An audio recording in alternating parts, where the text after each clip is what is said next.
जय सच्चिदानंद. हा बोला. माझं नाव भारती आहे. बोला. अर्थज्ञान, रौद्र ध्यान आणि शास्त्रविधी कर्म याविषयी समजून घेण्याची इच्छा आहे. बघा, पाय दुखतो तेव्हा मनाला चिंता वाटते की नाही, की पाय असा दुखत राहिला तर मग जिना कसा चढणार, पायऱ्या कशा चढणार, सत्संगाला जायला त्रास व्हायला लागला तर काय होईल, होय माझं काय होईल, त्याला अर्थ ध्यान म्हटलं जातं. होय मुलगा ऐकत नाही, सुनेचंच ऐकतो, माझं कसं होणार. बघा, अर्थ ध्यान चालू. होय कोणी घरी पाहुणे आले रात्री उशिरा, होय माहित नाही कुठून टपकले, विचारत नाहीत, फोन नाही करत, असेच येतात. होय भाव बिघडले की तो या अर्थ ध्यान. होय आणि रौद्र ध्यान म्हणजे समोरच्याला दुःख दिलं, होय बाबा वेळेबाबत फोन करून यायला हवा, असं कसं येतात, असं नाही चालणार, हो त्यांना दुःख देता. हम्म, कोणावरही आक्षेप घेतला, कोणाला क्रोधाने दुःख दिलं, कोणाला दोषी ठरवलं, ते सगळं रौद्र ध्यान आहे. हो अर्थ ध्यान म्हणजे कोणालाही दुःख देत नाही, स्वतः दुःखी होतात. होय चांगले संयोग जुळले तर मजा येते, तेही अर्थ ध्यान आहे. बरं आणि वाईट योग जुळले तर मग हा. द्वेष होतो, गेले तर बरं होईल, गेले तर बरं होईल. ते संयोग चांगले असले तर चांगलं, जावई थांबला तर बरं होईल, मजा येईल, तरी ते अर्थ ध्यान. ते जावत तर बरे, तेही अर्थ ध्यान. बरं आणि कोणाला कळतही नाही, फक्त आपल्यालाच कळतं, होय. पण दुसऱ्याला दुःख दिलं तर रौद्र ध्यान होतं. ह्याचा आत्म्यावर काय परिणाम होतो? म्हणजे मोक्षप्राप्तीमध्ये ते बाधा आणतात खूप का? खूप बाधा आहे त्या बरं. अर्थ ध्यान रौद्र ध्यानाने. अधोगती, बरं हा भ्रष्टाचार, दुराचार, व्यभिचार, अप्रामाणिकपणा, अनिती, सगळी अधोगतीचीच लक्षणं आहेत. बरं, म्हणजे याचा कोणाचे अर्थ पैसे घेतले, ध्यानात बाधा, कोणाबद्दल विषय मोक्षाच्या- विकारात भाव बिघडवले, नाही का. लक्ष्मी आपल्याकडे आहे, 2 पिढ्या खातील एवढा पैसा आहे, तरी धंद्यात सारा दिवस कमवायचे, जास्त पैसे मिळवायचे. होय. रौद्र ध्यान झालंच, त्याचं फळ 2 पायातून 4 पायात जाणार. बरं एक उपाय आहे, चॅरिटीमध्ये द्यायचे, बरं इतरांच्या भल्यासाठी वापरा धन, मग ऊर्ध्वत गतीला जाईल. हा मग भगवंतांच्या चरणी ठेवा, किंवा एखाद्या गरीबासाठी, इतरांना दानधर्मासाठी, हा. सेवा परोपकारात वापरा. हा नाहीतर आपल्या पॉझिटिव्हिटीसाठी वापराल तर पुण्य मिळेल, मग पुण्याने ऊर्ध्वगती लाभेल तुम्हाला. हा होय. आणि शास्त्रविधी म्हणजे कर्म शरीरात व्याधी उत्पन्न होतात, हो पायाला वेदना होतात, त्याला अशाता म्हणतात. अच्छा आणि आरामात बसलाय त्याला शाता वेदनीय म्हटलं जातं. शाता अशाता ते कर्माचं फळ आहे. हो बोला. तर माझा प्रश्न त्यात आहे की ती पुण्य कमवल्यानंतर मनुष्य जन्म मिळतो, बरोबर आहे. आणि सर मग त्यामध्ये पापकर्म कुठून येतात सर? पापकर्म म्हणजे काय आहे की मनुष्य जन्म मिळतो पुण्याच्या आधारे, चांगली बायको मिळते, चांगले पैसे, खूप पैसे मिळाले, चांगलं शरीर लाभलं, चांगला धंदा मिळाला, मग त्या मागच्या पुण्याईचं फळ म्हणून सगळं चांगलं मिळतं. पण नंतर लोभ आहे, मोह आहे, मान आहे, अहंकार आहे. त्यावेळी बुद्धी त्याला असं सांगतं, ह्याच्याकडे जास्त पैसा आहे, मी पण जास्त कमावीन, भेसळ करून कमावतो, मी पण भेसळ करेन. त्याची बुद्धी, अहंकार आणि क्रोध, मान, माया, लोभ त्याला चुकीच्या मार्गावरून नेतात आणि पाप करून बसतो तो. बघा, लोभ म्हणतात ना, लोभ हेच पापाचं मूळ आहे. मोहानेच माझ्या मुलाला हे देईन ते देईन, मुलाला 5-10 लाख दिले, बस आता मी रिटायर होणार, मग मुलगा दारू पिईल, जुगार खेळेल, पैसे उधळेल, पण पाप आपल्याला लागेल. म्हणजे मोहामुळे हे केलं म्हणजे मोहाचं फळ पाप येईल. लोभाचं फळही पाप लागतं. विषय विकारातही एखाद्याला दुःख दिलं जातं, भाव बिघडवले तर पाप लागेल. मान म्हणजे सत्ता, सदुपयोग केला पुण्य आहे, दुरुपयोग केला तर पाप लागेल. म्हणजे मनुष्यातले एक क्रोध, मान, माया, लोभ त्याला चुकीच्या मार्गावरून चालायला लावतात. संत भेटले, सत्संग लाभला, सद्बुद्धी मिळाली की जरा चांगल्या मार्गावरून चालू शकतो. चित्रात फोटोग्राफी असते. ती तर आहेच. म्हणून आपण भुसा तो साफ करून टाकायचा. कोणात शुद्धात्मा बघाल तर फोटोग्राफी निघून जाईल, निर्दोष पाहाल तर फोटोग्राफी निघून जय जाईल. सच्चिदानंद. जय सच्चिदानंद. I am from Brazil. Ram सुंदर. Yes. It's nice to be here is the blessing, I think so. My question is, how can I stop about what is going to happen in my future and how it is going to affect me also? See, after Gyan ceremony, you will realize I am not Julia, I am pure soul, and you will get another knowledge, who is the doer. And that doership, once you come out from doership, automatically your worries, stress, tension will go away. Because future is not in our own control. It is controlled by scientific circumstantial evidence. And you are not Julia. So future is of Julia, not your own. You are as a pure soul. So you can remain in a stage of present tense, present time, and future and past you can understand. This is past, gone forever, and future is governed by scientific circumstantial evidence. So you should not worry for future. You have to watch what happens in present time. So that awareness you will get in Gnan ceremony. So automatically your worries will go away. You understood? Yes. Thank you so much. Yes. Namaste. Namaste. बोला. खऱ्या अर्थाने यश म्हणजे काय आहे आणि ते कसे मिळवायचे? भौतिक सक्सेस विषयी म्हणताय का आध्यात्मिक सक्सेस विषयी? खरं यश तर भौतिक नाही, आध्यात्मिकच आहे. मनुष्याचा जन्म वाया घालवायचा नाही. मनुष्य जन्माचं सार्थक करायचं तेच खूप मोठं यश आहे मनुष्य जीवनाचं. नाहीतर भौतिक तर आहेच. त्याला खूप कमावले, चांगली बायको आहे, चांगली मुलं आहेत, मुलगा इंजिनियर झाला, एक मुलगा डॉक्टर झाला, बायकोही डॉक्टर आहे, मी डॉक्टर आहे, त्याला यश म्हणता येईल. पण टेन्शन खूप आहे त्यात. कारण प्रॅक्टिस केल्यानंतर पैसे हजाराच्या नोटांमध्ये मिळायचे, टेन्शन वाढत जायचं, आता काय होईल. म्हणजे ताणतणाव असणारे यश आहे. यश आहे. नंतर बायको, मुलगा डॉक्टर होता पण आता दुसऱ्या जातीतल्या मुलीशी लग्न केलं, परत जातीतल्या मुलीशी केलं, मग आई वडिलांचं टेन्शन वाढणार. म्हणजे अशी सांसारिक टेन्शन्स ही भौतिक यशात नेहमी शेवटी ताण तणावच येतात. पण या आध्यात्मिक यशात तर अनंत अवतारातून जे मिळालं नाही ते मिळतं आणि पुन्हा इतर गोष्टीची गरजच पडत नाही. परमनंट गोष्टींचा साक्षात्कार होतो आणि नंतर भौतिकाचं दुःख वाटतच नाही आपल्याला. समजतंय आता तुम्हाला? होय सर. इथे तुम्हाला आध्यात्मिक यश मिळेल बघा. शुद्धात्म्याचं ज्ञान प्राप्त होईल आणि जन्मजन्मांतरीच्या फेऱ्यातून मुक्तीचा मार्ग सुद्धा सापडेल. जय सच्चिदानंद. जय सच्चिदानंद. बोला. पूज्यश्रींना कोटी कोटी नमन. मला हे जाणून घ्यायचंय की ज्ञानानंतरही अहंकार वाढू शकतो का? कारण आपली पुस्तकं मी वाचतो, मध्येच घाबरल्यासारखं आणि भय वाटतं की चुकून अहंकार वाढू नये. आणि आपल्या विनयाबाबत माझ्याकडून पुन्हा पुन्हा चुका घडतात, म्हणून त्यासाठी माझ्यावर कृपा असावी. म्हणजे आपला परमविनय जो आहे तो मला हरवायचा नाहीये, कारण मला तो फार मोठ्या मुश्किलीने मिळालाय.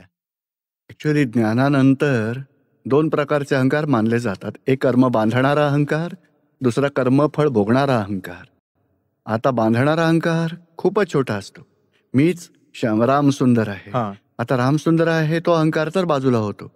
मग मागचा जो भरलेला माल आहे, अहंकाराने भरून आणलाय, त्या अहंकारासोबत बुद्धी आहे आणि अहंकार अज्ञानतेने भरलेला होता. मी काही बोलावं, काहीतरी मी जे करेन, खूप काही करू शकतो, मला कोणी बोलूच शकत नाही, मला कोणी जर ऐकवलं तर मी सरळ करेन. तो भरलेला माल असतो. त्याच्या समभावाने निकाल करूया. तो वाढणार नाही. तो टाकी जेवढा आहे तेवढाच आहे. 2000 लिटर असतो, एखाद्याचा 5000, एखाद्याचा 50,000 लिटर. फ्री ऑफ कॉस्ट असतो ना भरलेला. आता त्यावर उपाय काय शोधायचा? आता त्या अहंकाराची सुरुवात कशी असते तर एखाद्याला दुःख देतो, एखाद्याचे दोष दाखवतो, त्यावेळी लगेच ते लक्षात. आई वडिलांचे खूप दोष बघितले, सगळ्यात आधी ती माझी चूक आहे. मग तिथूनच सुरुवात करा. बघितले जे मी बघायला नको होते. आपली पुस्तकं वाचल्यानंतर मला वाटलं की हे मी काय करून बसलोय. आता काय करा, चुका लक्षात आल्या आहेत ना, आता त्या धुवून टाकायला सुरुवात करा. त्या म्हणजे रामसुंदरला सांगा, चला 1 तास रोज काढायचा आहे, दादाजींचे चरण विधी वाचायचे, काही पुस्तकं वाचायची आणि विधी वाचन, सामायिक प्रतिक्रमण. आता प्रतिक्रमण सुरू करा. मी केलंय भरपूर पण ते जात नाहीये. आपली कृपा असेल तेव्हा जाईल, नाहीतर जाणार. हे लेअर कमी होतील आणि हळूहळू नष्ट होतील. आणि दुसरा उपाय आहे शिबिरात या.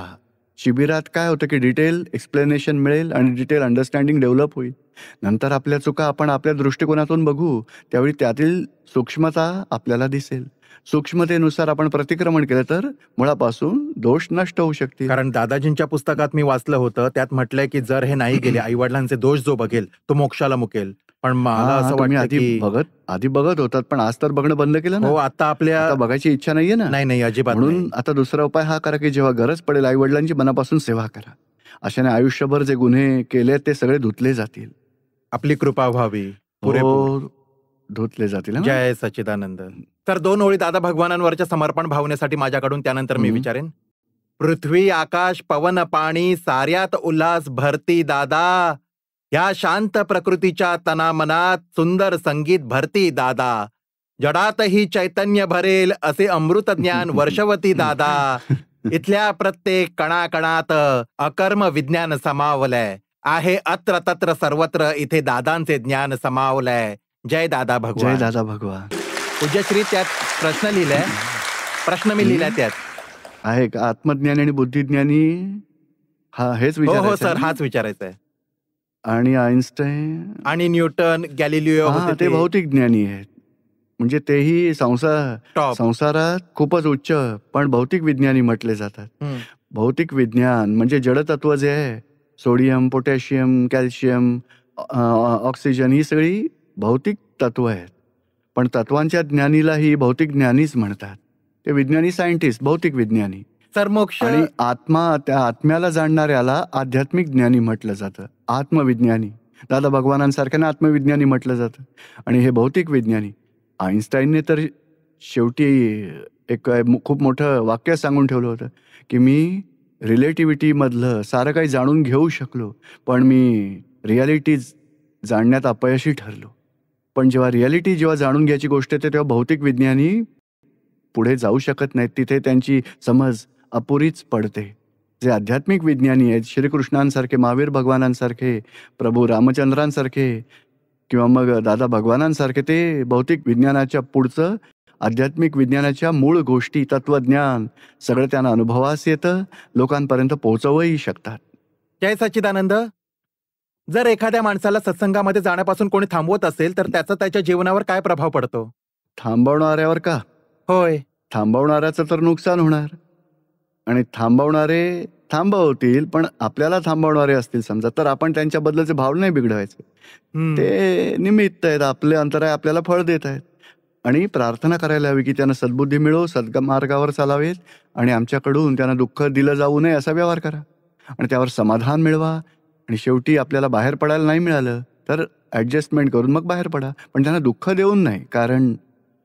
कारण ह्याचंच त्यांना दुःख होतं म्हणून तर ते अडवतात. त्यांचं नुकसान तर खूपच होईल. पूर्वात आपण कधीतरी कुणाला तरी अडवलं असेल म्हणून आज आपल्याला कोणीतरी अडवत आहे, हेच समजून घ्या. मी जिथे काम करतो त्यांचं काम अडतं म्हणून ते मला यायला मनाई करतात. हा, मग ऍडजस्टमेंट करा, त्यांचं काम पूर्ण करा. आणि नाहीतर रिक्वेस्ट करा की बाबा बस एवढा अर्धा दिवस जाऊन बाकी वेळा ओव्हरटाईम मध्ये जास्त काम करेन, फक्त 2 दिवस त्यानंतर मग ओव्हरटाईम करूनही हे सगळं काम फिनिश करेन. सिन्सिअरली काम पूर्ण करा, ते लोक खुश होतील, समाधान व्हावं त्यांचं. असाच आपण जय व्यवहार सच्चिदानंद. करायला हवा आपण. जय सच्चिदानंद. दादाश्री पूज्यश्री दादाजींनी सांगितलं होतं की 2005 नंतर इंडियाचं कल्याण होणार आहे. इंडिया चांगलं होण्याऐवजी आता तर आपलं हे डिमॉनिटायझेशन झालंय आणि त्याच्या आधी खूप सारं ह्या साऱ्यात इंडिया तर डाऊनच व्हायला लागलं. डाऊन वाटतंय. इथे दिल्लीमध्ये यायचे तेव्हा 1995 मध्ये 5 माणसं एकत्र यायची. 2000 मध्ये 12-15 माणसं झाली. म्हणजे आता 2016 मध्ये बघा ना, 4000 लोक आलेत. मग काही वाढलं की नाही? म्हणजे असं वाटतं एक सुधारला की 10 त्याच्याकडे बघून सुधारतील, 10 सुधारले तर त्यांच्याकडे बघून 100 सुधारतील, 100 सुधारले की त्यांना बघून 1000 सुधारतील. हे घडतच आहे. आपण काय बघतोय की ओ बघा हे असं होत आहे, इकडे झाला भ्रष्टाचार, दुराचार, व्यभिचार. आपण भावनाही ठेवायची की हा भ्रष्टाचार निघून जावा, व्यभिचार निघून जावा, दुराचार निघून जावा. भारतातच नाही तर दुनियाभरात सुखशांती लाभो, जगत कल्याणाची भावना करायची की एक तास बसून आपण रागद्वेष नाही करायचे. जी भावसत्ता मनुष्यात आहे तीच करायला हवी. आणि आचरण व्यवस्थितच्या अधीन सोपवून द्यायचं. व्यवस्थित शक्ती सगळं सांभाळेल. आपल्याकडून भावसत्ता पॉवरफुल करा. जय सच्चिदानंद पूज्यश्री. जय सच्चिदानंद. जय सच्चिदानंद. लोभ आणि मोहात काय अंतर आहे आम्हाला समजावं कृपा करून. लोभ आणि मोह. हा, मोहाचं काय आहे? मोह म्हणजे दारू प्यायलेल्या माणसासारखं आहे. या मोहाने माणसाला झिंग येते. किती चांगली गोष्ट आहे, किती छान डेकोरेशन आहे, किती छान आहे, म्हणजे मोहात गेला तो. किंवा त्याच्या पुढे माझा मुलगा, माझी सून, माझी बायको, माझी मुलं, म्हणजे तिथे मोह दिसतो, कुटुंबाचा मोह. आणि लोभ असतो, मला जास्त मिळावं, जास्त मिळो, जास्तच हवं. जेवढं आहे त्याच्याकडे जेवढं आहे त्यापेक्षा मला जास्त मिळायला हवं. बस सारा दिवस जास्त मिळावं हीच इच्छा असते. तो लोभ आहे. आणि मजा ज्यात येते तो मोह आहे. समजते आता तुम्हाला? होय. आणि जगात राहून जगाला निर्दोष मी कसे बघायचे? ते हळूहळू. आधी ज्ञान घेतलात का तुम्ही? नाही, अजून हा, नाही. मग ज्ञान घ्या. नंतर तुम्ही दादाजींची पुस्तकं वाचत राहा, घेऊन ठेवा. निजदोष दर्शनाने निर्दोष, प्रतिक्रमण, भोगतो आहे त्याची चूक, झाला तो न्याय. सारी पुस्तकं अभ्यासा, हळूहळू पुढच्या गोष्टी मग समजत जातील. आज मी माझ्या आयुष्यात पहिल्यांदाच एवढी खुश झालीये, एवढी खुश झालीये. टीव्हीवर सतत बघून बघून आपल्यापर्यंत पोचलीये. खूपच छान. जय सच्चिदानंद. टीव्ही वाल्यानं सांगूया की हे असंच चालू ठेवा, आम्हाला त्यामुळे शांती लाभेल. जय सच्चिदानंद. बोला. घाई करणं आणि धीर धरणं यात काय होतं? त्यात काय अंतर आहे? नॉर्मॅलिटी ठेवायला हवी. ॲबनॉर्मल झाला तर इमोशनल होईल, तोडफोड करेल. पण धीराने घेतलं अति सावकाश काम करून बिघडेल. मग पण नॉर्मॅलिटी ठेवा. म्हणजे दादा भगवान म्हणतात की उतावळेपणाने नको, सावकाश उतावळेपणा म्हणजे धीर आणि उतावळेपणा दोन्हीमध्ये नॉर्मॅलिटी आहे. नोबल काटकसर करायची म्हणजे नॉर्मॅलिटी आहे. नॉर्मॅलिटी ठेवा. नोबल असेल तर पैशांची उधळपट्टी करेल, काटकसरी कंजूसपणा करत बसेल. म्हणून नॉर्मॅलिटी ठेवायची म्हणजे धीरही राखायचा. आणि उतावळेपणा म्हणजे काय, तर उतावळेपणातही धीराने घेऊन शांतपणे काम करा, नॉर्मॅलिटी येईल. पण कधी कधी एवढा विश्वास असतो इथे की खूप सांगायचं लवकरच काम इथे होतं. सांगायचं असं की सावकाश पण जलदपणे बाहेर पडा, शांतपणे वेग वाढवा, मग हळूहळू सगळं घडेल. उतावळेपणा केला तर पळत सुटाल. अगदी थंड राहाल तर सगळेच बसून इकडे तिकडे बघत राहतील. म्हणून शांतपणे जलद गतीने पुढे चला, घाईघाई करू नका, शांतपणे वेग घ्या, मग नॉर्मॅलिटी येईल सगळ्यामध्ये. एक आणखी प्रश्न आहे की जर तिची चूक असली तरी मग मी एवढी म्हणजे तेव्हा तिची चूक होते तेव्हा असं वाटतं की माझी चूक आहे, त्यात मला माफी मागितली बरोबर पाहिजे. आहे. ती जागृती पण ठेवा. चूक तर तिची असते, तिने माफी मागायला हवी. हा, त्याची माफी त्या मागतील, पण चूक आपल्या निमित्तानं झाली मग आपण मागायला हवी. आणि जर आपण काही केलंच नसेल आणि समोरचा चूक करत असेल तर 2 उपाय करायचे. एक तर प्रार्थना करायची, हे भगवान हिच्याकडून चुका होऊ नयेत, त्यांना जागृती मिळावी अशी कृपा करा. आणि दुसरं म्हणजे असा विचार करायचा की अशा चुका मी आयुष्यात कधी केल्या आहेत का, ते चेक करायचं. त्यासाठी माफी मागायची की नाही, माझ्या आयुष्यात माझ्याकडून अशा चुका होऊ नयेत, त्यामुळे कोणाचं तरी नुकसान होईल, तसा निश्चय करा, भावना ठेवा. जय सच्चिदानंद. दीपक भाई नमस्कार. हा, बोला. दीपक भाई, माझं आध्यात्मिक ज्ञान खूपच कमी आहे. काय म्हणजे नाव आहे तुमचं? माझा प्रश्न असा नाही आहे, तर माझी एक समस्या आहे. बरं, काय नाव आहे तुमचं? महेश चंदर, महेश चंद्र. हा, नोएडा. बोला. हा, दीपक भाई, 2 वर्षांपूर्वी मी माझ्या मुलीचं लग्न केलं. खूप छान लग्न लावून दिलं. पण 2 महिन्यानंतरच कटकटी सुरू झाल्या. तिकडे तिचे जे सासू सासरे होते किंवा नवरा होता ते अजिबात चांगले लोक नव्हते. आणि आता म्हणता म्हणता आता ते लग्न 19 नोव्हेंबरला लग्न तुटलं. तेव्हापासून मी फारच तणावाखाली आहे आणि फार उदास वाटतंय. कधी कधी माझ्या मनात तर खूपच उलटसुलट विचार येतात. शिवाय मला माझ्या मुलीच्या भविष्याची काळजी वाटते. दुसरं माझ्या मनात विचार येतो की तसं तर मी ह्या सत्संगात पहिल्यांदाच आलोय, माझी बायको मला घेऊन आली आहे. मनात विचार येतो की हे माझी बायको आणि माझ्या मुलीच्या कर्मामुळे तर घडलं नाहीये ना, किंवा मग त्या लोकांमध्ये एवढा दोष होता का? मला शांती हवी आहे. तुमची बायको आली आहे का? हो, आली आहे. मुलगी आली आहे? मुलगी तर आली नाहीये, बायको आली आहे. मुलीलाही बोलावून घ्या. नोएडामध्येच आहे ना, इथेच आहे. उद्या आणा. बरं, उद्याच घेऊन येतो. जरूर आणा. हा. आणि एक गोष्ट समजून घ्या, दादा भगवानांनी काय सांगितलंय, भोगतो आहे त्याची चूक, झाला तो न्याय. आता समोरच्याचा दोष असेल तो बघा, समजा एखाद्या माणसाने आपला खिस्सा कापला, आपले 2000 चोरले गेले, तर लोक काय म्हणतील, ज्याने चोरले त्याला धरा, मारा, सरळ करा. तो संसारी व्यवहार आहे. पण आध्यात्मिक दृष्टी काय सांगेल, आज माझा खिस्सा कापला गेला, माझा काहीतरी पूर्वकर्मांचा हिशोब आलाय, आणि ज्याने खिस्सा कापला त्याला नंतर भोगावा लागेल. तो कधी ना कधी पकडला जाईल, तेव्हा त्याला दंड भोगावा लागेल. आज मला दंड भोगायला लागला. आता उपाय काय करायचा, जे उलट सुलट विचार येतात त्याचं प्रतिक्रमण करा. मुलीलाही समजावा की जी काही चूक आपली झाली असेल प्रतिक्रमण कर, समोरच्याचे जेवढे दोष दिसतात त्याचं प्रतिक्रमण कर. आता तुम्ही डिवोर्स झाल्यावर आलेले आहात, नाहीतर अशा कित्येक केसेस आमच्याकडे येतात. नवरा बायकोचं नातं अगदी तुटणारच असतं, डिवोर्स घेणारच, पण हळूहळू दोघंही आपले दोष बघणं चालू करतात, प्रतिक्रमण करतात. हळूहळू समन्वय वाढायला लागतो, प्रेमाने व्यवहार सुरू होतो. म्हणजे आता जे काही घडून गेलंय त्यापेक्षा जास्त बिघडवणं बंद करा. का? आता निकाल लागलाय, आता नवीन बीजं तरी सुधारा. कारण बघा, परीक्षेत आपल्याला 70% पडले तर पुढच्या वेळी अभ्यासात सुधारणा करायला हवं की 70चे 90 होतील असं पाहायला हवं. पुढची परीक्षा येईल तेव्हा सुधारा.